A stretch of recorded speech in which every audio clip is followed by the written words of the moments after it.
વિદ્યાર્થી મિત્રો, one day one topic ઓડીઓટીમાં આજનો આપણો ટોપિક છે જડત્વની ચાક માત્રા. ફ્રેન્ડ્સ, ચાક ગતિ એટલે કે રોટેશનલ મોશન માંથી દર વર્ષે નીટની એક્ઝામમાં મિનિમમ 3 ક્વેશ્ચન પૂછાતા હોય છે.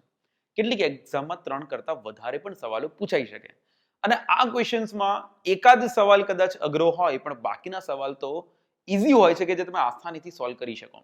પરંતુ ચેપ્ટર એવું છે કે થોડું લેન્ધી છે સર, ઇક્વેશન્સ વધારે છે, સદિશ ગુણાકારની જરૂર પડે સદિશો માટે, અને આવું બધું જોતા કેટલાક વિદ્યાર્થીઓને આ ચેપ્ટર ટફ લાગતું હોય છે, એટલે કેટલાક આ ચેપ્ટરને સ્કીપ પણ કરતા હોય છે. મેથ્સ વાળા જેડબલઈ માટે સ્કીપ કરે તો ચાલે, કારણ કે આટલું મોટું ચેપ્ટર અને એક જ ક્વેશ્ચન આવતો હોય છે. પરંતુ નીટની અંદર 3 થી 4 ક્વેશ્ચન આવતા હોવાથી આ ચેપ્ટરને ઇગ્નોર ન કરી શકાય. જો તમે આ ચેપ્ટર પ્રોપર કરેલું છે અત્યાર સુધીમાં તો વન્ડરફુલ, પરંતુ જો આ ચેપ્ટર પ્રોપર નથી કર્યું તો આના કેટલાક ટોપિક્સ પ્રોપર રીતે કરી લઈએ તો પણ આપણા સારા માર્ક્સ આવી શકે છે. ઓકે, એટલીસ્ટ 3 માંથી 2 ક્વેશ્ચન તમે ઇઝીલી સોલ્વ કરી શકો છો. તો હવેના 2 લેક્ચરમાં આપણે ચાક ગતિના ટોપિક જોવા જઈ રહ્યા છીએ, જેમાં સૌથી બેઝિક જો કોઈ હોય તો એ છે જડત્વની ચાક માત્રા. આ લેક્ચરમાં જડત્વની ચાક માત્રાની સાથે સાથે આપણે ગબડતા પદાર્થોની ગતિ ઉર્જા તેમજ કેટલીક ચાક ગતિની બેઝિક ઇક્વેશન્સ છે અને એ બધાની આપણે ચર્ચાઓ કરીશું. અને દર વખતની જેમ અંતે લાસ્ટ કેટલાક વર્ષોના નીટમાં પૂછાયેલા ક્વેશ્ચનોની ચર્ચા પણ કરીશું, એના સોલ્યુશન પણ જોઈશું. ફ્રેન્ડ્સ, ટેલિગ્રામ ચેનલ હજુ સુધી તમે જોઈન ન કરી હોય તો ખાસ જોઈન કરો. એમાં જે સવાલો મૂકવામાં આવે છે એ સવાલોને તમારે સોલ્વ કરવા જોઈએ અને આ ટોપિકને પાવરફુલ કરવા જોઈએ. પણ ડાઉટ હોય, કોઈ પણ સમસ્યા હોય એની અંદર, તો મને કમેન્ટ બોક્સમાં કમેન્ટ કરીને જણાવી શકો છો. તો ચલો ફ્રેન્ડ્સ, આજે ચાલુ કરીએ જડત્વની ચાક માત્રા. જડત્વની ચાક માત્રા સમજવા માટે સૌપ્રથમ એ સમજીએ કે જે રીતે આપણે બળ F = ma સમીકરણ જાણીએ છીએ, એ જ રીતે ચાક ગતિમાં એક સમીકરણ છે ટોર્ક ટાઉ I આલ્ફા. જેવું કામ રેખીય ગતિમાં પ્રવેગનું હતું એવું ચાક ગતિમાં કોણીય પ્રવેગનું છે. જે કામ બળનું હતું એવું ચાક ગતિ માટે જવાબદાર ઘટક છે ટોર્ક. ઓકે, તો જે કામ દળનું હતું રેખીય ગતિમાં એ જ કામ છે જડત્વની ચાક માત્રાનું. દળનું કામ શું હતું રેખીય ગતિમાં? દળ એ જડત્વનો ગુણધર્મ આપનાર એક રાશિ હતું એવું કહી શકાય. અને જડત્વનો અર્થ શું થાય? જડત્વનો અર્થ એવો થાય કે પદાર્થની ગતિમાં થતા ફેરફારનો વિરોધ કરવો. પદાર્થની રેખીય ગતિમાં થતા ફેરફારનો વિરોધ કરવો. તો અહીંયા જડત્વની ચાક માત્રા એટલે પદાર્થની ચાક ગતિમાં થતા ફેરફારનો વિરોધ કરવો. ઓકે, જેમ કે અહીંયા પ્રવેગનું સમીકરણ બનાવવામાં આવે તો પ્રવેગ A = F/m, અને એ જ રીતે અહીંયા કોણીય પ્રવેગનું સમીકરણ બનાવવામાં આવે તો ટોર્ક ટાઉ/I. અહીંયા દળ જેમ જેમ વધે તેમ તેમ પ્રવેગ ઘટે છે. તે જ રીતે જેમ જેમ જડત્વની ચાક માત્રા વધે તેમ તેમ કોણીય પ્રવેગનું મૂલ્ય પણ ઘટતું હોય છે. એટલે કે તમે જો ચોક્કસ પર્ટિક્યુલર બળ આપો તો એ બળ માટે પ્રવેગ કેટલો મળશે ડિપેન્ડ કરતું હતું દળ પર. તો એ જ રીતે ટોર્ક આપવાથી કેટલો કોણીય પ્રવેગ મળશે એ જડત્વની ચાક માત્રા પર આધાર રાખશે. તો આ તો થયો કે ફિઝિકલ ખ્યાલ શું છે જડત્વની ચાક માત્રાનો. જડત્વની ચાક માત્રા વધુ હોય તો એને કોણીય પ્રવેગ ઓછો મળે છે, એટલે કે એના કોણીય વેગમાં થતો ફેરફાર ખૂબ ઓછો હોય છે. અને વાઇસ વર્સા રીતે વિચારી શકાય. હવે જોઈએ કે જડત્વની ચાક માત્રા શોધાય કઈ રીતે અને આ જડત્વની ચાક માત્રા કઈ કઈ બાબતો પર આધાર રાખે છે. સૌપ્રથમ ધારો કે એક અક્ષ છે. એ અક્ષને અનુલક્ષીને કોઈ પદાર્થ ચાક ગતિ કરે છે. જેમ કે પદાર્થ એટલે કે કોઈ ધારો કે એક માત્ર કણ છે. આ કણ m દળ ધરાવે છે, જેનું આ અક્ષથી લંબ અંતર છે r જેટલું. તો r જેટલા લંબ અંતરે રહેલા m દળના કણની જડત્વની ચાક માત્રા કેટલી થાય? તો I = mr². આ સૌથી સિમ્પલ રજૂઆત થઈ જડત્વની ચાક માત્રાની. Okay, I = mr². આના સિવાય જો ધારો કે આનું દળ m1 છે, આ અંતર r1 છે, બીજો કોઈ કણ છે m2 અને એનું અંતર છે r2, ત્રીજો કોઈ કણ છે m3 અને એનું અંતર છે r3, તો આવા કણોના તંત્ર માટે જડત્વની ચાક માત્રા I = m1r1² + m2r2² + m3r3². અને આવા જેટલા પણ કણ હોય એ દરેકે દરેક કણ માટે આ રીતે સમીકરણ લખી શકાય. Okay, fine. પરંતુ જો પદાર્થ આવો દ્રઢ પદાર્થ હોય કે જે અનેક કણોનું બનેલું હોય અને એમાં કોઈ પણ એક અક્ષ આપેલી હોય આપણને અને એ અક્ષને અનુલક્ષીને જડત્વની ચાક માત્રા શોધવાનું કીધું હોય તો આના તો અસંખ્ય કણ મળી જાય અને એવા અસંખ્ય કણોના અસંખ્ય સ્થાન સદિશો મળી જાય. તો આટલા દરેક કણ માટે સરવાળો કરવો સગવડ ભર્યું કામ છે નહીં. તો આપણે શું કરીએ, એક આપણે ખંડ લીધો હોય અને એ ખંડનું દળ ધારો કે ડીએમ હોય અને એનું આપણી અક્ષથી લંબ અંતર ધારો કે આર હોય તો સમીકરણ બને I = સંકલનમાં r² dm. સંકલનનો અર્થ શું થાય? સંકલન એટલે કે આવા દરેક ખંડના કારણે મળતી જડત્વની ચાક માત્રાઓનો સરવાળો. જે રીતે અહીંયા સરવાળો કર્યો છે એવો દ્રઢ પદાર્થ માટે સરવાળો જ કર્યો છે.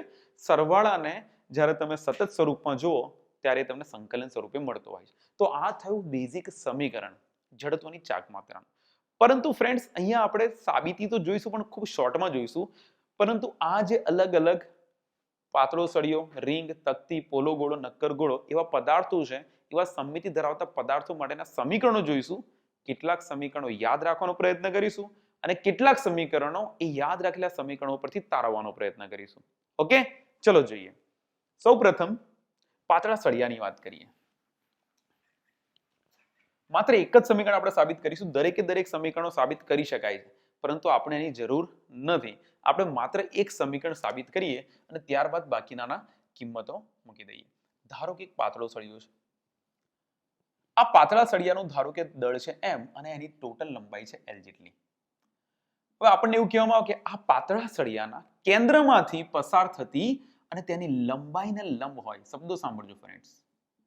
પાતળા સળિયાની લંબાઈને લંબ અને તેના કેન્દ્રમાંથી પસાર થતી આવી અક્ષને અનુલક્ષીને જડત્વની ચાક માત્રા કેટલી થાય આ શોધી કાઢો. ચલો શોધીએ. આના માટે સૌપ્રથમ કામ શું કરવું પડશે? એક નાનકડો ખંડ ધ્યાનમાં લેવો પડશે. ધારો કે એક ખંડ ધ્યાનમાં લીધો, ખૂબ સૂક્ષ્મ ખંડ છે જેની લંબાઈ છે dx જેટલી. ઓકે, અને તેનું આ કેન્દ્રથી અંતર છે x જેટલું. ફાઇન. તો સૂત્રની અંદર જ્યારે આપણે કિંમતો મૂકીએ ત્યારે સૌથી પહેલા આપણે dm શોધવાનું રહે કે dx ખંડ છે એ dx ખંડનું દળ કેટલું. તો જ્યારે સળિયાની વાત કરીએ એના એકમ લંબાઈ દીઠ દળ કેટલું થાય? તો કે કુલ દળ m હોય, કુલ લંબાઈ l હોય તો એકમ લંબાઈ દીઠ દળ થાય m/l. તો આ dx ખંડનું દળ કેટલું થાય? dx ખંડનું દળ dm બરાબર એકમ લંબાઈ દીઠ દળ ગુણ્યા લંબાઈ એટલે કે m/l * dx. ઓકે, ચલો dm તો મળી ગયો. સૂત્રમાં કિંમતો મૂકી દો. તો સૂત્ર છે I બરાબર સંકલનમાં r². હવે r જે છે એના સ્થાને શું લખીશું? x, કારણ કે લંબ અંતર કેટલું છે? x² into dm. પરંતુ dm ના સ્થાને મૂકી દઈએ, બે સ્ટેપ વધારે કરીશું, વાંધો નહીં. x². dm ના સ્થાને મૂકી દઈશું m/l * dx. હવે સંકલનમાં સૌથી પહેલું કામ શું કરવાનું હોય? અચળને બહાર કાઢી લેવાનું હોય. m/l અને સંકલનમાં x². હવે x² નું સંકલન શું થાય? તો કે x3 ભાગ્યા 3. ક્યાંથી ક્યાં સુધી સંકલન કરીશું? તો સેન્ટરથી આ તરફની વેલ્યુ એટલે -l/2 અને આ તરફની જમણી બાજુની વેલ્યુ એટલે +l/2. તો સંકલનની લિમિટ થશે -l/2 થી +l/2 અને એના પરથી આપણને I બરાબર મળશે m/l તો ખરું જ. 3 ને બહાર લઈ લો અને x ની જગ્યાએ l/2 મૂકો તો l નો ઘન ભાગ્યા 2 નો ઘન એટલે 8 માઇનસ પ્લસ l નો ઘન ભાગ્યા અગેન 8. ઓકે, વધારે સાદરૂપ આપવાનું તો માટે I બરાબર m/3l અને 8 જે છે અંશમાં 2 ટાઈમ્સ l³ / 8. 4 દુ 8, 4 તરી 12, એક l કેન્સલ આઉટ થશે તો આપણને જવાબ મળશે I બરાબર ml² / 4 તરીને 12. ફ્રેન્ડ્સ, ખૂબ ફટાફટ આપણે સાદુરૂપ આપ્યું છે. બરાબર, જવાબ મળ્યો છે ml² / 12. સંકલન એકવાર મારે બતાવવું જરૂરી છે કારણ કે આ મેથડ ખૂબ કામની છે. બરાબર, ક્યારેક રેરલી આ મેથડની તમારે જરૂર પડી શકે એક્ઝામમાં ક્વેશ્ચન સોલ્વ કરવાની. અધરવાઇઝ સંકલન ને બધું જો ન ફાવતું હોય પ્રોપર તો ચલો છેલ્લા ટાઈમે વાંધો નહીં, આપણે એનું સૂત્ર યાદ રાખીએ કે સળિયાની લંબાઈને લંબ એના કેન્દ્રમાંથી પસાર થતી અક્ષ ને અનુલક્ષીને જડત્વની ચાક માત્રા કેટલી? ml² / 12. આટલું તો યાદ રાખી જ શકીએ આપણે અને એ પરથી માત્ર આ સમીકરણ લખી લઈએ. રીત એકવાર તમારે જાણવી જરૂરી છે. બરાબર, કે સંકલન જો તમને ફાવતું હોય તો આ રીત જાણી લેશો તો કદાચ જો કોઈ ક્વેશ્ચન તમને એ પ્રકારનો પૂછવામાં આવે તો એવા ક્વેશ્ચનને તમે સોલ્વ કરી શકો. તો ફ્રેન્ડ્સ, આ રીતે પાતળા સળિયાને જો અહીંયા ડ્રો કરું તો પાતળા સળિયા માટે એની લંબાઈને લંબ એના કેન્દ્રમાંથી પસાર થતી અક્ષને અનુલક્ષીને જડત્વની ચાક માત્રા I બરાબર ml²/12 લખી લઈએ. ઓકે, આપણું કામ પૂરું થયું. હવે હું દરેકે દરેક પદાર્થો માટે એકવાર સમીકરણો લખી લઉં છું જે તમારે યાદ રાખવાના છે. દરેકની સાબિતી આપી શકાય છે, પરંતુ આપણે એને યાદ રાખીએ. કારણ કે દાખલાઓમાં આપણે સાબિતી નહીં, આપણે ફટાફટ એને સોલ્વ કરવા પડશે. ધારો કે આપણી પાસે રિંગ છે. આ રિંગ ના કેન્દ્રમાંથી પસાર થતી અને એના સમતલને લંબ આવી અક્ષને અનુલક્ષીને આ જે અહીંયા ક્રોસ કરી દઈએ અને આ ક્રોસ જે છે એના માટે જડત્વની ચાક માત્રા થાય mr². કારણ કે એનું સમગ્ર દળ બાર રિંગ છે, રિંગ પર છે, તો એના માટે જડત્વની ચાક માત્રા થાય mr². સેન્ટરમાં જે છે ક્રોસ એના માટે તકતી લઈ લઈએ અને આ જે તકતી છે એ તકતી માટે ધારો કે આ તકતી એટલે કે સમગ્ર મટીરીયલ છે, આ તકતી માટે એના કેન્દ્રમાંથી પસાર થતી અને તેના સમતલને લંબ એવી અક્ષને અનુલક્ષીને જડત્વની ચાક માત્રા થશે mr²/2. તે રીતે ધારો કે એક પોલો ગોળો છે. આ પોલા ગોળાની પણ ત્રિજ્યા ધારો દરેકની ત્રિજ્યા છે r, દરેકની ત્રિજ્યા છે r, તો આ પોલા ગોળાની પણ ત્રિજ્યા r છે. તો એના માટે એના ગોળામાંથી પોલા ગોળામાંથી પસાર થતી એના કેન્દ્રમાંથી એવી અક્ષને અનુલક્ષીને જડત્વની ચાક માત્રા કેટલી થશે? તો એના માટેનું સમીકરણ મળશે આપણને 2/3 mr². અને સેમ વસ્તુ નક્કર ગોળા માટે. ફ્રેન્ડ્સ, નક્કર ગોળો હોય તો એના કેન્દ્રમાંથી પસાર થતી આવી અક્ષને અનુલક્ષીને જડત્વની ચાક માત્રા આપણને 2/5 mr² મળશે. બીજા પણ કેટલાક શેપ છે, પરંતુ અત્યારે આટલા શેપની વાત કરીએ. આ શેપ માટે હજુ બીજા ઘણી બધી અલગ અલગ અક્ષ હોઈ શકે. એક સવાલ, સર જડત્વની ચાક માત્રા કોના પર આધાર રાખશે?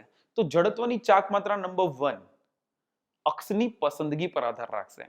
આપણે આ અક્ષ સેન્ટરમાંથી લીધી છે. જો આ અક્ષની જગ્યાએ હું આ કોર્નર પર કોઈ અક્ષ લઈ લઉં અને આ અક્ષને અનુલક્ષીને જડત્વની ચાક માત્રા શોધવી છે, તો જવાબ બદલાઈ જશે. કઈ રીતે શોધવાની એની પણ આપણે ચર્ચા કરીએ. જો અક્ષ કોઈ પણ હોઈ શકે છે, ફોર એક્ઝામ્પલ આ રિંગ છે, આ રિંગની બાજુમાંથી પસાર થતી અને તેના સ્પર્શકની દિશાની આવી અક્ષ પણ હોઈ શકે. એના માટે જડત્વની ચાક માત્રા આવા ક્વેશ્ચન ભૂતકાળમાં પૂછાયેલા છે, બરાબર? રિંગ માટે, તકતી માટે, ગોળા માટે. તો એના માટે જડત્વની ચાક માત્રા કઈ રીતે શોધવી એ પણ આપણે જોઈ લઈએ. પરંતુ જડત્વની ચાક માત્રા કોના પર આધાર રાખશે? નંબર 1 અક્ષની પસંદગી પર, નંબર 2 દળના વિતરણ પર, કે દળ કઈ રીતે વિતરિત થયેલું છે. અહીંયા તો બધા જ સમમિતિ ધરાવતા પદાર્થો છે એટલે દળનું વિતરણ આસાનીથી સમજી શકાય છે. પરંતુ જો દળના વિતરણ અલગ અલગ હોય, બરાબર, કોઈ બાજુ વધારે દળ હોય, કોઈ બાજુ ઓછું દળ હોય, તો જે બાજુ દળ વધારે હશે એ બાજુ તમને જડત્વની ચાક માત્રા ખસતી જોવા મળશે. Okay, fine. તો આ બે બાબતો પર આધાર રાખે છે. હવે આની ગણતરી કરવા માટે આપણે બે પ્રમેય સમજવા પડશે. પહેલો પ્રમેય છે સમાંતર અક્ષ પ્રમેય. સમાંતર અક્ષ પ્રમેય. આપણે આ બંને પ્રમેયનો ઉપયોગ કરીશું. એક સમાંતર અક્ષ પ્રમેય છે અને એક લંબ અક્ષ પ્રમેય છે. સૌપ્રથમ સમાંતર અક્ષ પ્રમેય. ધારો કે કોઈ પદાર્થ છે. આ પદાર્થનું દ્રવ્યમાન કેન્દ્ર, સેન્ટર ઓફ માસ, કોઈ એક જગ્યાએ છે. એમાંથી પસાર થતી કોઈ એક અક્ષ છે અને આ અક્ષને અનુલક્ષીને જડત્વની ચાક માત્રા IC છે, ધારો કે આપણને ખબર છે. હવે તમને એવો સવાલ પૂછે કે આ જ પદાર્થના આ જડત્વની ચાક માત્રા જે ખબર છે એ વાળી જે અક્ષ છે એને સમાંતર બીજી કોઈ અક્ષ છે અને એ અક્ષને અનુલક્ષીને જડત્વની ચાક માત્રા શોધવી છે. એક જ કામ કરો, આ બંને વચ્ચેનું લંબ અંતર શોધી લો. કેટલું છે? આ પદાર્થનું સમગ્ર દળ કેટલું છે? તો સમાંતર અક્ષ પ્રમેય મુજબ આ નવી અક્ષને અનુલક્ષીને જડત્વની ચાક માત્રા I બરાબર IC પ્લસ md². ઓકે, શું લખી શકાય કે દ્રવ્યમાન કેન્દ્રમાંથી પસાર થતી અક્ષને સમાંતર કોઈ અક્ષને અનુલક્ષીને જડત્વની ચાક માત્રા તે દ્રવ્યમાન કેન્દ્રમાંથી પસાર થતી એ અક્ષને સમાંતર અક્ષને અનુલક્ષીને જડત્વની ચાક માત્રા પ્લસ સમગ્ર પદાર્થનું દળ અને બંને અક્ષો વચ્ચેના લંબ અંતરના વર્ગના ગુણાકારના સરવાળા જેટલું હોય છે. ફ્રેન્ડ, શબ્દોમાં ના જાઓ, ખાલી I બરાબર IC પ્લસ md². આ સૂત્ર યાદ રાખો. I બરાબર IC પ્લસ md². આનો ઉપયોગ કઈ રીતે કરવાનો છે એ જોઈ લઈએ. ધ્યાનથી જુઓ. સળિયાના કેન્દ્રમાં, સર દ્રવ્યમાન કેન્દ્ર અહીંયા જ છે, વેરી ગુડ. તો આ જે છે એને આપણે IC કહી શકીએ. દ્રવ્યમાન કેન્દ્રમાંથી પસાર થતી અક્ષ. હવે એને સમાંતર આ અક્ષને અનુલક્ષીને જડત્વની ચાક માત્રા કેટલી થાય? તો આના માટે I બરાબર શું લખાય? તો કે એના માટે હું અહીંયા સાઈડ પર લખું છું I બરાબર IC તો ખરું જ, પ્લસ સમગ્ર સળિયાનું દળ છે m પ્લસ d². d એટલે કે બંને વચ્ચેનું લંબ અંતર. આ બંને વચ્ચેનું લંબ અંતર છે l/2. તો એ l/2 નો તમે વર્ગ કરી દો. ચલો કિંમતો મૂકીએ. IC ની કિંમત છે ml²/12 પ્લસ અહીંયા શું થશે? m એલ સ્ક્વેર છેદમાં 2 દુ 4 સાદુરૂપ આપો તો લસા બંનેનો થશે 12 લસા થશે 12 અંશમાં થશે ml સ્ક્વેર પ્લસ 4 તરી 12 એટલે કે ml square plus 3 ml square એટલે કે 4 ml સ્ક્વેર 4 તરી 12 આપણો જવાબ આવ્યો ml સ્ક્વેર બાય 3. તો ફ્રેન્ડ્સ આ જે અક્ષ છે એને અનુલક્ષીને જડત્વની ચાક માત્રા ml સ્ક્વેર બાય 3 થશે. આ યાદ પણ રહી શકે છે છતાં પણ આ સમાંતર અક્ષ પ્રમેયનો ઉપયોગ કઈ રીતે કરાય એ પણ તમને જોતા ખબર પડી શકે છે. આપણા દરેકે દરેક પદાર્થો માટે આવા સમાંતર અક્ષ પ્રમેયનો ઉપયોગ કરીએ. Let's check it out. જો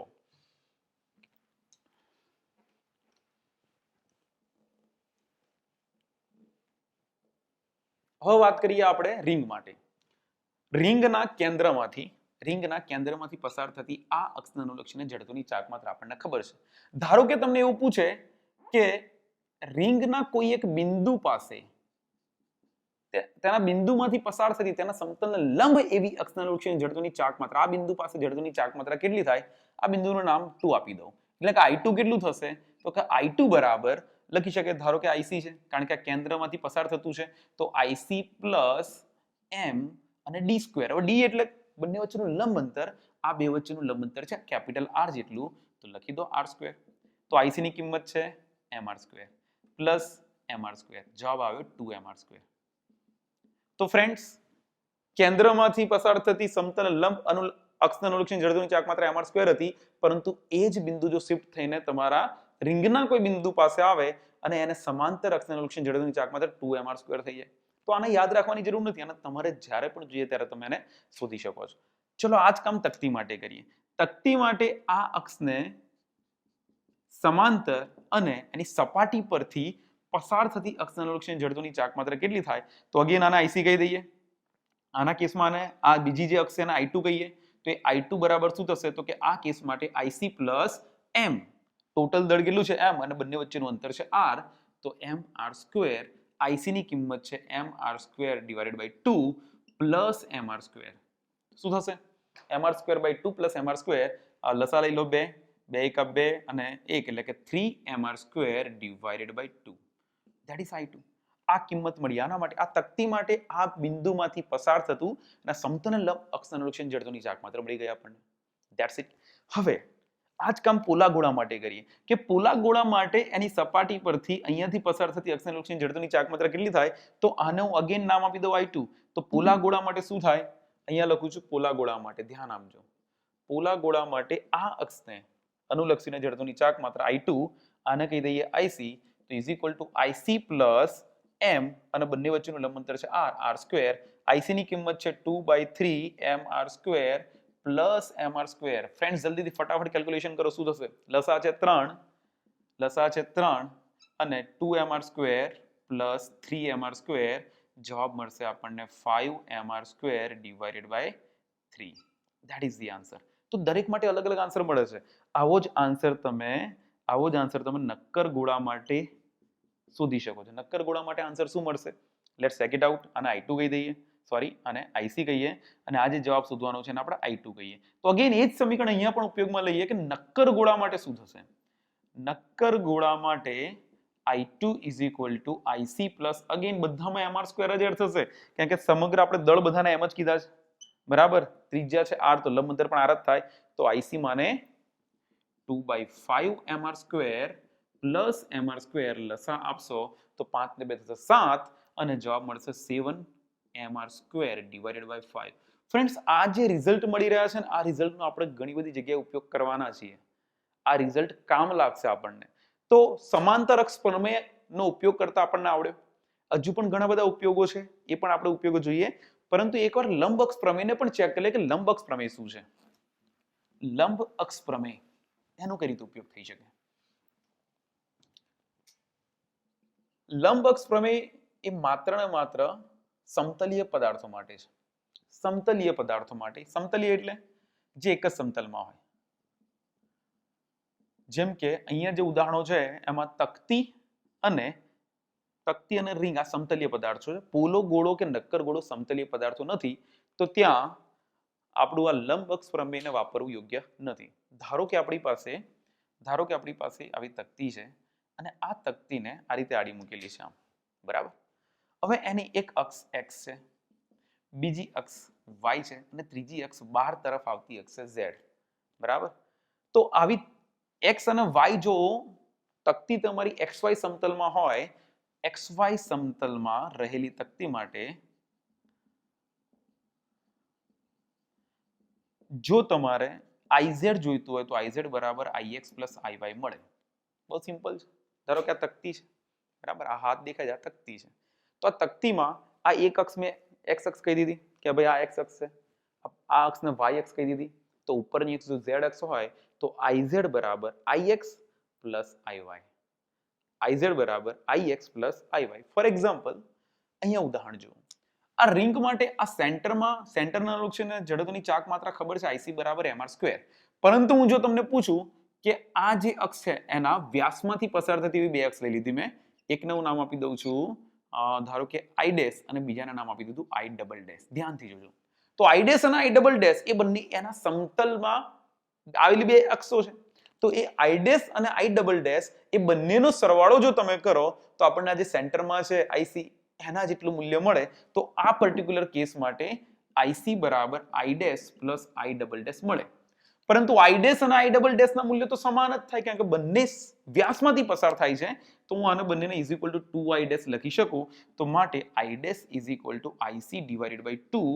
તો IC ની કિંમત છે mr² અને જવાબ મળશે mr² બાય 2. તો રિંગના કોઈ પણ વ્યાસમાંથી પસાર થતી અક્ષને અનુલક્ષીને જડત્વની ચાક માત્રા કેટલી થશે? તો જવાબ મળશે આપણને mr² બાય 2. એ જ કામ તમે તકતી માટે કરો કે તકતીના કોઈ એક વ્યાસમાંથી પસાર થતી અક્ષને અનુલક્ષીને જડત્વની ચાક માત્રા કેટલી થશે? તો આવી બે અક્ષ ધ્યાનમાં લો. આ પણ એક સમતલીય પદાર્થ છે. જો આને હું ix કહું અને આને હું iy કહું તો ix પ્લસ iy બરાબર આ સેન્ટરમાં લંબ રૂપે જે અક્ષ જાય છે એના જેટલું મૂલ્ય ix અને iy નું થાય. તો ix પ્લસ iy બરાબર mr² બાય 2. પરંતુ આ બંને સમાન હોવાથી ix બરાબર iy બરાબર mr² ડિવાઇડ બાય 4 જવાબ મળશે. તો આ જવાબો તમે અમુક યાદ પણ રાખી શકો છો.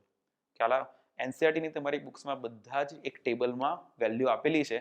એ જડત્વની ચાક માત્રાની કિંમતો તમે યાદ રાખી શકો છો. પણ એક પરથી બીજી કિંમતો બનાવતા પણ તમને આવડવી જોઈએ. ઓકે? તો આ કિંમતો આઈ હોપ કે તમે દરેકે દરેક કિંમતો યાદ રાખશો.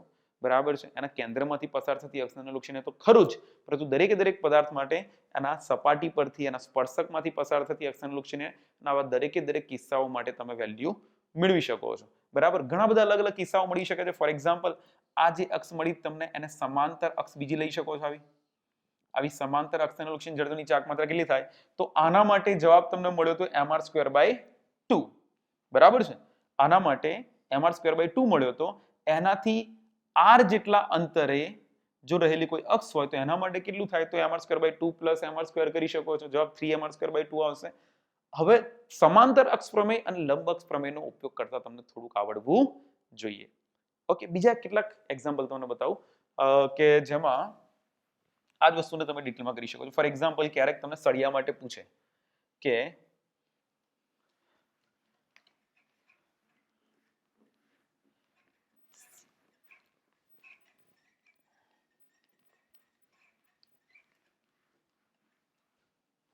કોઈ એક સળિયા માટે ધારો કે એના કેન્દ્રમાંથી તમને એ તો ખબર છે કે આ અક્ષને અનુલક્ષીને જડત્વની ચાક માત્રા ml² બાય 12 છે. તમે કોર્નર પર જોશો તો કોર્નર પર એને સમાંતર અક્ષને અનુલક્ષીને જડત્વની ચાક માત્રા ml² બાય 3 છે. આપણને આ ખબર છે. પરંતુ જો તમને એવું કહેવામાં આવે કે આ બિંદુ પાસેથી આવા કોઈ એંગલ બનાવતી દિશામાં છે અને આ એંગલ છે થીટા, તો આ થીટા એંગલ બનાવતી દિશામાં કઈ રીતે હશે? તો આને જો સોલ્વ કરવું હોય તો સાબિતી આપણે આપી શકીએ. એને અંતર સાથે ખંડ લઈ અને લંબ અંતર શોધીને કામ કરી શકીએ. પરંતુ એવું બધું કામ કરે એના કરતા અત્યારે હાલ પૂરતું તમને એટલું જ કહીશ કે જો આનું મૂલ્ય I હોય તો હું તમને કહીશ કે આનું મૂલ્ય I ઇન્ટુ sin² થીટા આટલું લખી દેવાય. બરાબર છે? કારણ કે દરેકે દરેક બિંદુના લંબ અંતર તમારે જોવા પડશે. કોઈ પણ જગ્યાએ જશો તો દરેકે દરેક બિંદુના તમારે લંબ અંતર મેળવવા પડશે અને લંબ અંતર બદલાતા જશે, એંગલ નહીં બદલાય.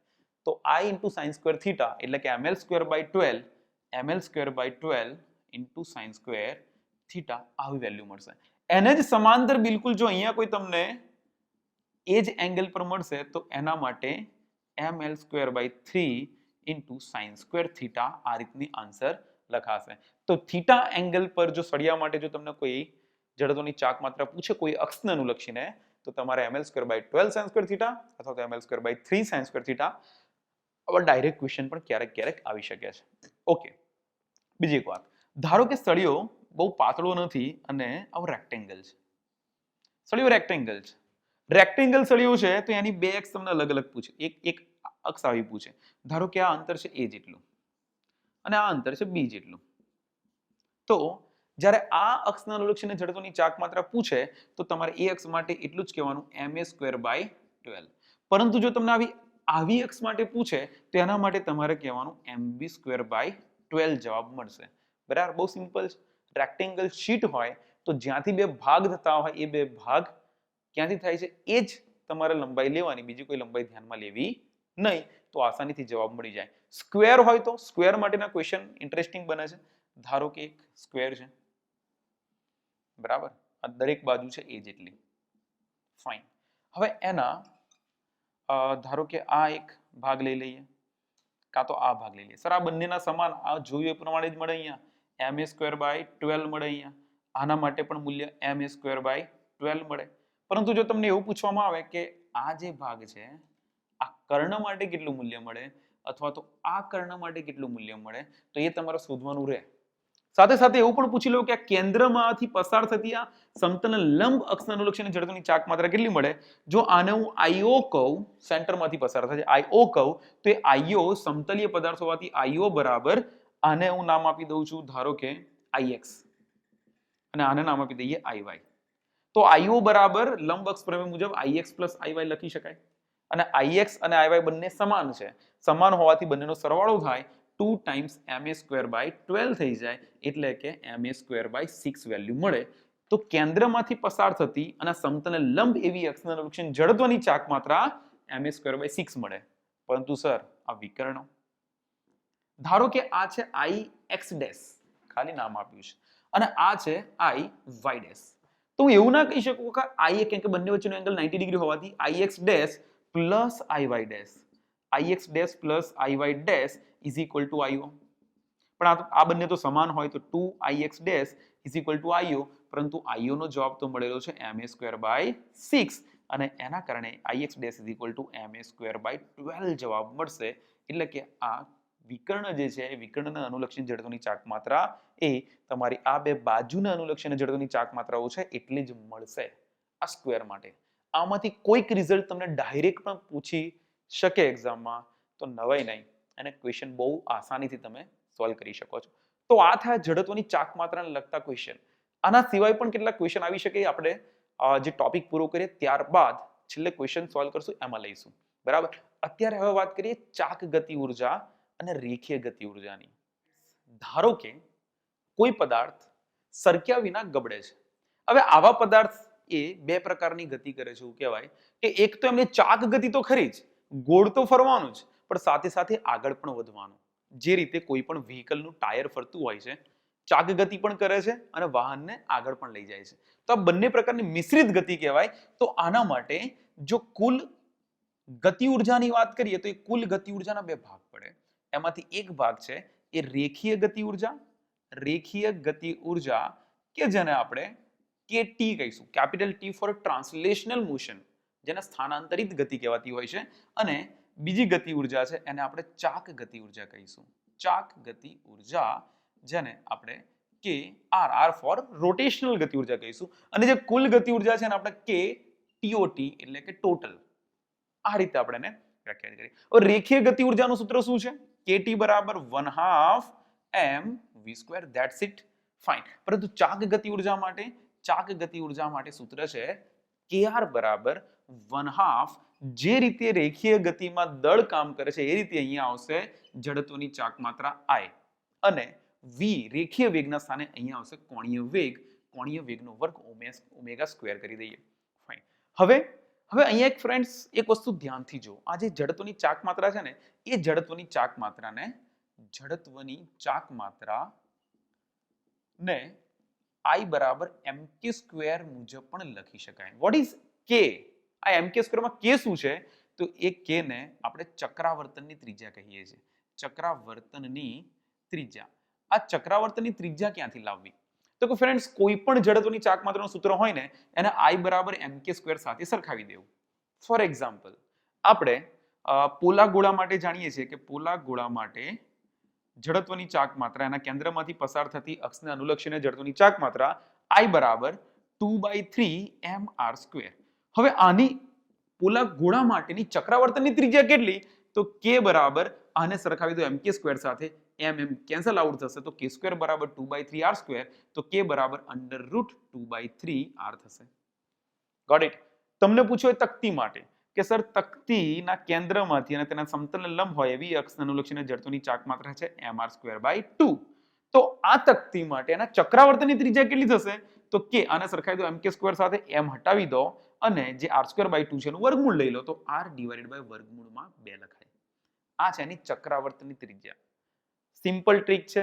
જે પણ તમારી જડત્વની ચાક માત્રાનું સૂત્ર તમે યાદ રાખ્યું છે એ સૂત્રમાંથી m ને હટાવી દો, જે ભાગ બચ્યો એનું વર્ગમૂળ કરી દો. આ છે ચક્રાવર્તનની ત્રિજ્યા. એનાથી ઘણા બધા ફાયદા છે, આપણે આસાનીથી ઇક્વેશન્સ લખી શકીશું.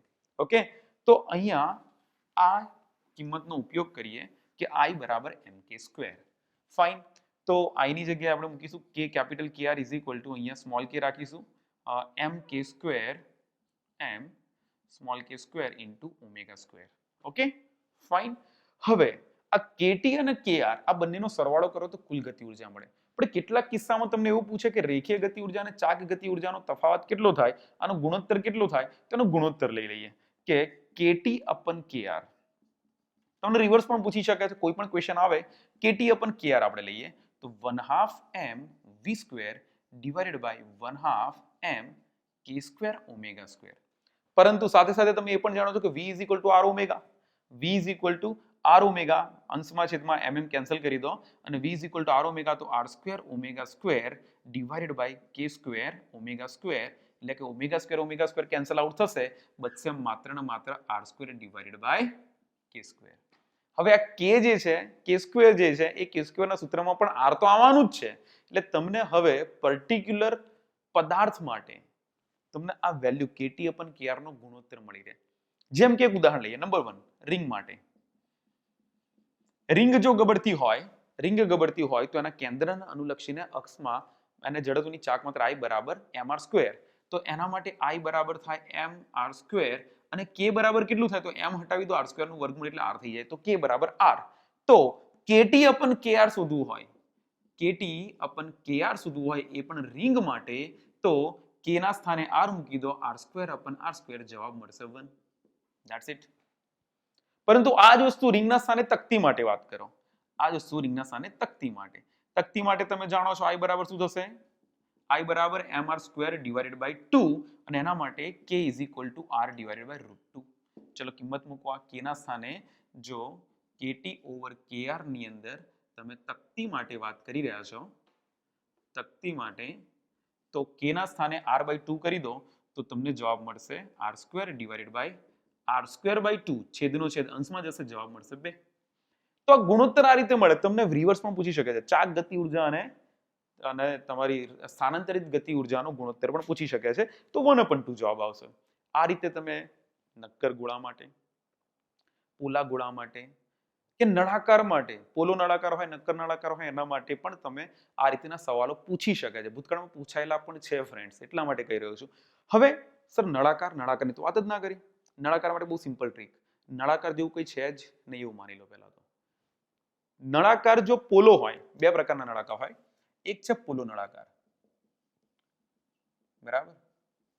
પોલા નળાકારને તમારે કમ્પેરિઝન કરવાની રિંગ સાથે, અને બીજો છે નક્કર નળાકાર. નક્કર નળાકારની તમારે કમ્પેરિઝન કરવાની તકતી સાથે.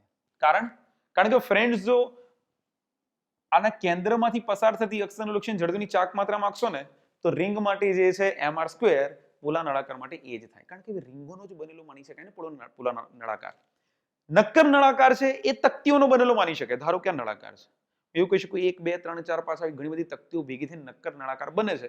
તો તકતી માટે જે અક્ષમાંથી પસાર થતી અનુલક્ષીને જડત્વની ચાક માત્રા છે mr²/2, નક્કર નળાકાર માટે પણ mr²/2 જ લખાય.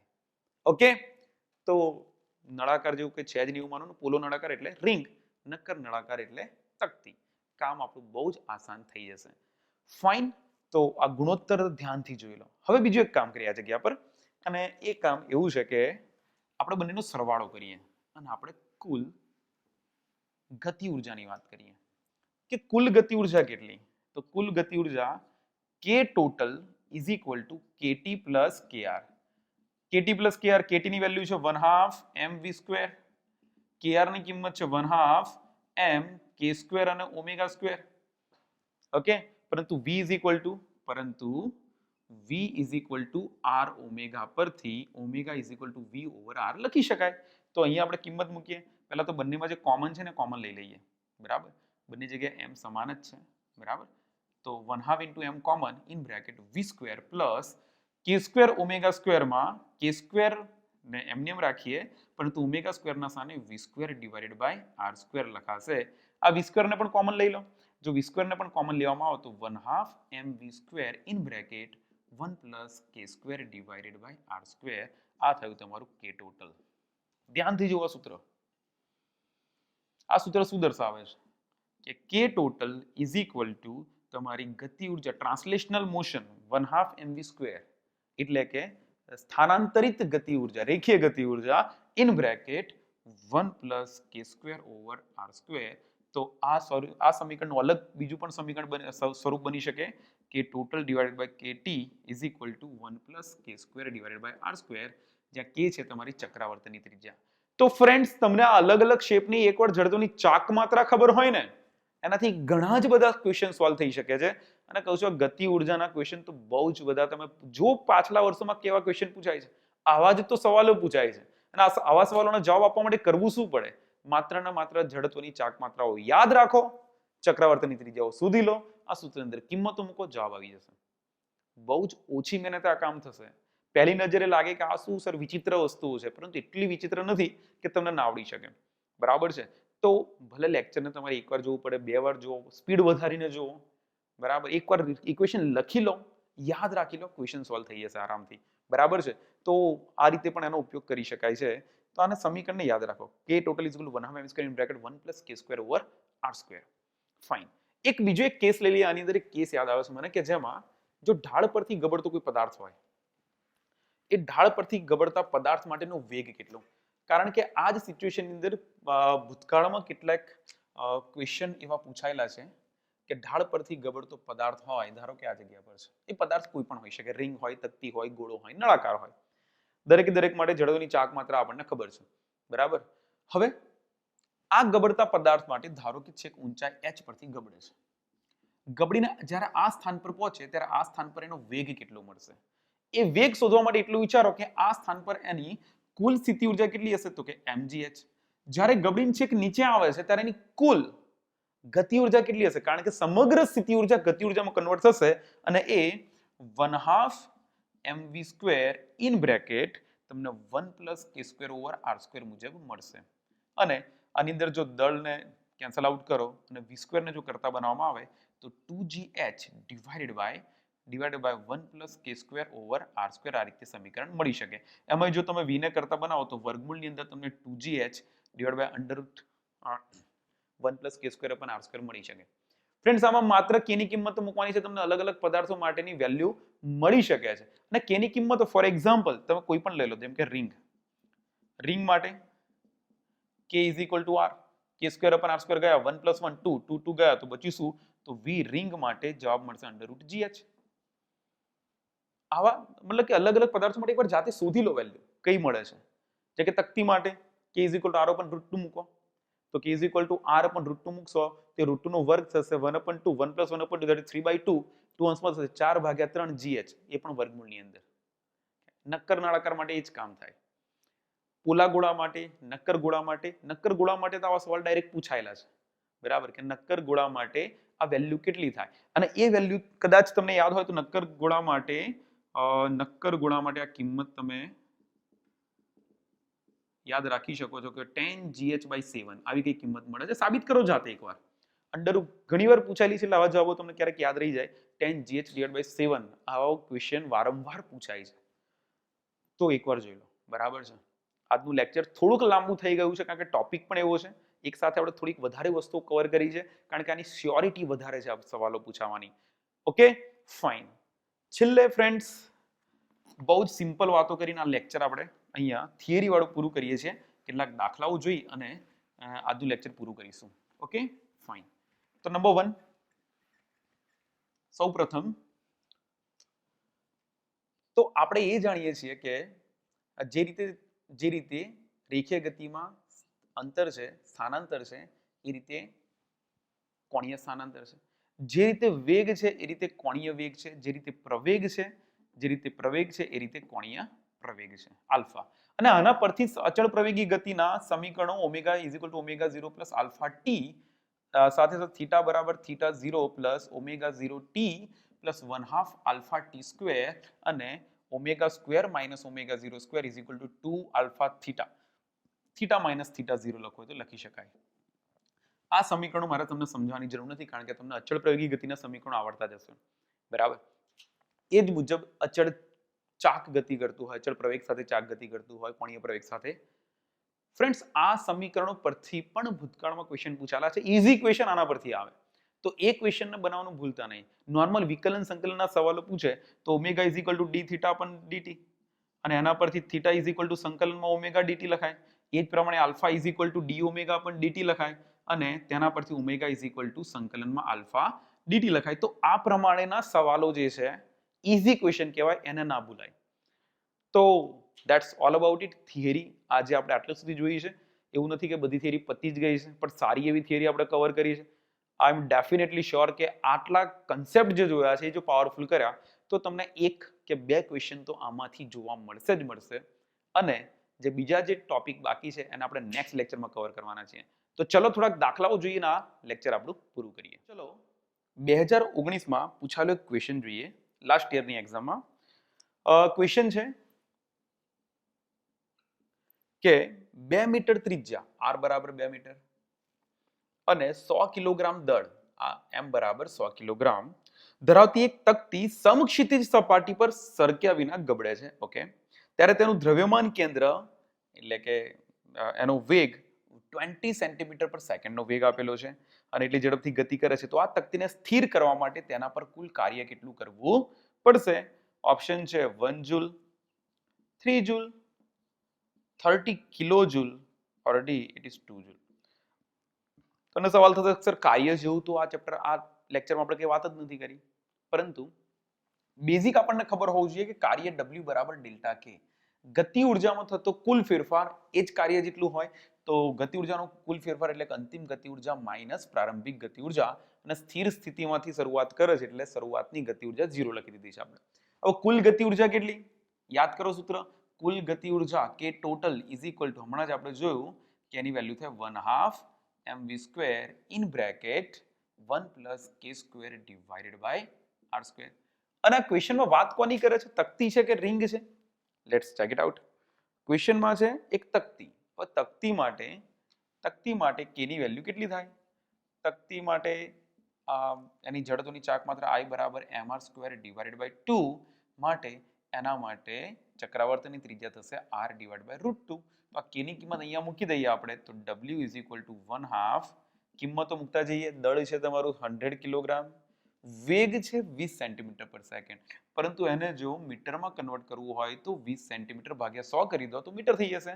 તો 0.2 નો વર્ગ કરી દો અને સાથે સાથે 1 પ્લસ કે ની કિંમત r બાય √2 હોવાથી r સ્ક્વેર બાય 2 મૂકી દઈએ અને r સ્ક્વેર કેન્સલ આઉટ થઈ જશે.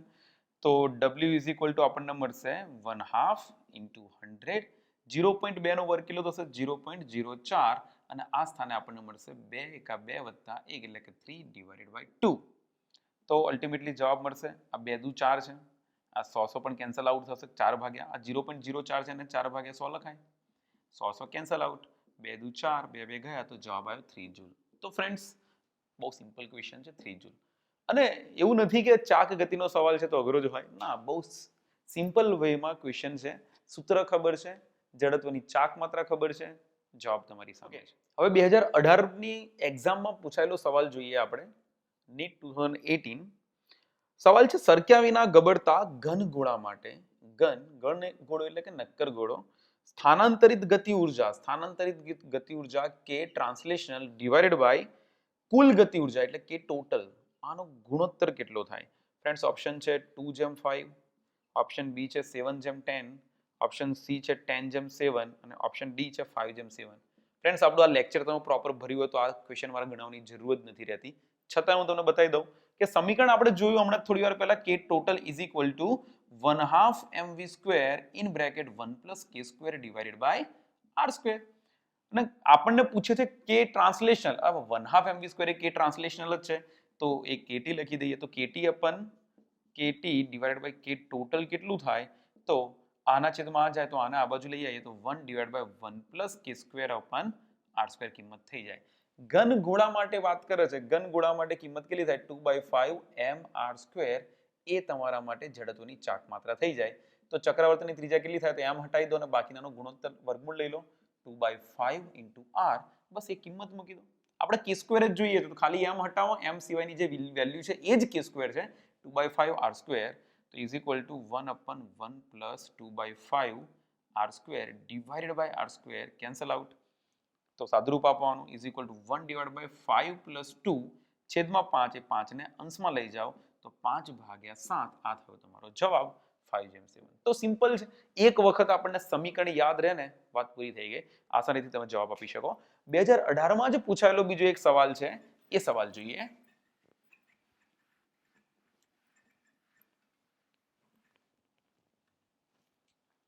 ક્વેશ્ચન છે કંઈક, સમાન દળ અને સમાન ત્રિજ્યા ધરાવતી ત્રણ વસ્તુઓ છે, ધ્યાનથી સાંભળજો. સમાન દળ m સમાન છે, r સમાન છે. ત્રણ વસ્તુઓ. નંબર 1 ઘન ગોળો એટલે નક્કર ગોળો, અને આપણે એ કહી દઈએ. પાતળી વર્તુળાકાર તકતી, પાતળી વર્તુળાકાર તકતી જેને નામ આપી દઈએ બી, અને વર્તુળાકાર રિંગ જેને કહીએ સી. સમાન કોણીય ઝડપ ઓમેગા પણ સમાન છે. ઓકે, તો તેમને સ્થિર કરવા માટેના જરૂરી કાર્યોના મૂલ્યો વચ્ચેનો સંબંધ ખાલી જગ્યા થાય. ઓપ્શન આપેલા છે WA > WC > WB, B WC > WB > WA, C WB > WA > WC અને D WA > WB > WC. તો ફ્રેન્ડ્સ ક્વેશ્ચન સમજીએ. ત્રણ અલગ અલગ વસ્તુ આપેલી છે અને આના માટે એવું કહે છે કે કાર્ય કોના માટે વધારે થાય, કોને સ્ટોપ કરવા માટે કાર્ય વધારે કરવું પડે. કાર્ય વધારે કોના માટે? જેની ગતિ ઉર્જા વધારે હોય એ. અને ગતિ ઉર્જા k = સૂત્ર આપણને ખબર છે કે ચાક ગતિ કોની વધારે હોય છે? તો 1/2 I ઓમેગા સ્ક્વેર પર જ આધાર રાખે છે. આમ 1/2 mv square + 1/2 I omega square, પરંતુ 1/2 mv સ્ક્વેર દળ અને વેગ, આપણે ચાક ગતિની વાત કરીએ તો એનું I ઓમેગા સ્ક્વેર સ્વરૂપ ધ્યાનમાં લઈએ તો k proportional to I લખાય, કારણ ઓમેગા બધા માટે સરખો છે, ઓમેગા બધા માટે સરખું છે એટલે k proportional to I લખાય. તો જેની જડત્વની ચાક માત્રા વધારે હોય એના માટે કાર્ય વધારે. તો નક્કર ગોળો એના માટે I બરાબર 2/5 mr સ્ક્વેર. પાતળી વર્તુળાકાર તકતી એના માટે mr સ્ક્વેર બાય 2, અને વર્તુળાકાર રિંગ એના માટે mr સ્ક્વેર થાય. તો આ બધામાં સૌથી વધારે જડત્વની ચાક માત્રા કોની છે? આને C કહીએ, આને B કહીએ અને આને A કહીએ. તો દેખી શકાય IC is greater than IB is greater than IA. તેના પરથી WC is greater than WB is greater than WA. જેની જડત્વની ચાક માત્રા વધારે એના માટે તમે કહી શકો કે એના માટે એને સ્ટોપ કરવા માટે વધુ કાર્ય કરવું પડે. જવાબ તમારો બી છે. તો નેક્સ્ટ ક્વેશ્ચન જોઈએ. આના પછીનો સવાલ છે કે સમાન દળ અને સમાન ત્રિજ્યા ધરાવતા ઘન ગોળા, સાંભળજો ક્વેશ્ચન, ઘન ગોળા અને ઘન નળાકાર. આ 2016 ની અંદર પૂછાયેલો સવાલ છે ફેઝ 2 વાળી એક્ઝામમાં, કે સમાન દળ m અને r સમાન છે, એક ઘન ગોળો છે અને બીજું છે ઘન નળાકાર. આ પૈકી તેના વ્યાસને અનુલક્ષીને અને નળાકાર તેની ભૌમિતિક અક્ષને અનુલક્ષીને ચાક ગતિ કરે છે. ઓકે, ત્યારે નળાકારની કોણીય ઝડપ ગોળા કરતા બમણી હોય. આ નળાકાર, આને આપણે નંબર 1 આપી દઈએ, આને નંબર 2 કહી દઈએ. અને એવું કહે છે કે નળાકારની કોણીય ઝડપ એટલે કે W2 ω2 = 2 ટાઈમ્સ ω1, બરાબર, ગોળા કરતા બમણી હોય. તો ગોળા અને નળાકારની ચાક ગતિ ઉર્જાઓનો ગુણોત્તર કેટલો થાય? ચાક ગતિ ઉર્જાઓનો ગુણોત્તર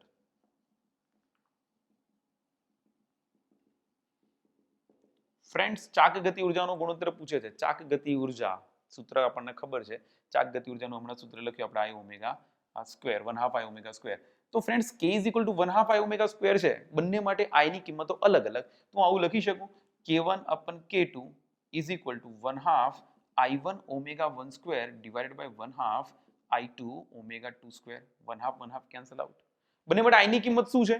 તો કે સૌપ્રથમ k1 આપણે ઘન ગુણા માટે કીધું, એના માટે લખાય 2/5 mr સ્ક્વેર અને જોડે ઓમેગા 1 નો વર્ગ કરી દો. છેદમાં I1 ઘન નળાકાર માટે મેં કીધું નક્કર નળાકાર માટે કોના જેવું તકતી જેવું કામ કરાય, તો એના માટે કિંમત થાય mr સ્ક્વેર ડિવાઇડેડ બાય 2. પરંતુ એનો ઓમેગા 2 જે છે ને એ ટ્વાઇસ ઓમેગા 1 છે, તો ટ્વાઇસ ઓમેગા 1 નો વર્ગ કરી દો. બસ ગુણોત્તર લઈ લો, જવાબ મળી જશે. mr square cancel out. આ જ કિંમત હું આ બાજુ જવાબ સ્વરૂપે લખું છું. આ 2/5 અને આ છેદનો છેદ અંશમાં જશે, તો 2 દુ 4 છેદમાં 5 મળશે, ગુણ્યા અંશમાં ઓમેગા 1 નો સ્ક્વેર છે, છેદમાં 2 નો વર્ગ 4 થશે અને ઓમેગા 1 નો સ્ક્વેર થશે. 4 4 કેન્સલ, ઓમેગા 1 સ્ક્વેર કેન્સલ. જવાબ મળ્યો 1 ડિવાઇડેડ બાય 5. તો ધેટ ઇઝ ધી આન્સર. બહુ સિમ્પલ પ્રકારના સવાલો લાગે છે. ચાક ગતિ ચેપ્ટર અઘરું છે, પરંતુ સવાલો એના એટલા અઘરા નથી બનતા. તો આપણો જવાબ અહીં D1/5 આવ્યો છે. નેક્સ્ટ ક્વેશ્ચન પણ આવો જ છે કે અલગ અલગ ઢાળ પરથી તકતી અને ગોળાને ગબડાવવામાં આવે છે, તો સૌથી પહેલા કોણ પહોંચશે? તો એના માટે વેગનું જે આપણે સમીકરણ જોયું હતું, એ વેગના સમીકરણના આધારે કામ કરી શકાય કે વેગ જેનો વધારે એ સૌથી પહેલા પહોંચશે. આવા પણ સવાલો 2-3 વાર પૂછાયા છે. બીજા સવાલો જોઈએ તો જડત્વની ચાક માત્રા શોધવાના સવાલો પૂછાયા છે. સમાંતર અક્ષ પ્રમેયનો ઉપયોગ કરવો પડશે. અને બસ ફ્રેન્ડ્સ, તમે એકવાર સવાલો જુઓ. તમે ટેલિગ્રામ પર જેટલા પણ સવાલો મૂક્યા, સવાલો જુઓ. લગભગ 40 ક્વેશ્ચન કે જેમાં જડત્વની ચાક માત્રા હોય, કે જેમાં ગતિ ઉર્જાની વાત હોય, ચાક ગતિ ઉર્જાની વાત હોય, કે જેમાં સિમ્પલ પ્રકારના સવાલો હોય, આ બધા સવાલો તમને એમાં જણાવે. એ સવાલો જોવાથી કોન્ફિડન્સ પણ આવશે અને ખ્યાલ પણ આવશે કે એક્ઝામમાં કયા પ્રકારના સવાલો પૂછે છે. તો ડરવાની બિલકુલ જરૂર નથી. ચાક ગતિ બહુ ઓછા સમયની અંદર આસાનીથી થઈ શકે છે. આજનું લેક્ચર આપણું થોડું વધી ગયું છે, નો ડાઉટ, પરંતુ આ લેક્ચર તમને એટલીસ્ટ 4 અને 4 8 માર્ક તો અપાવશે જ અપાવશે. તો લેક્ચર અહીંયા પૂરું કરીએ. મળીએ ફરીથી નવા ટોપિક સાથે. 4th ટોપિક કે જેની અંદર ટોર્ક અને કોણીય વેગમાનની વાત કરવાના છીએ. તો ત્યાં સુધી મળીએ. Bye, take care.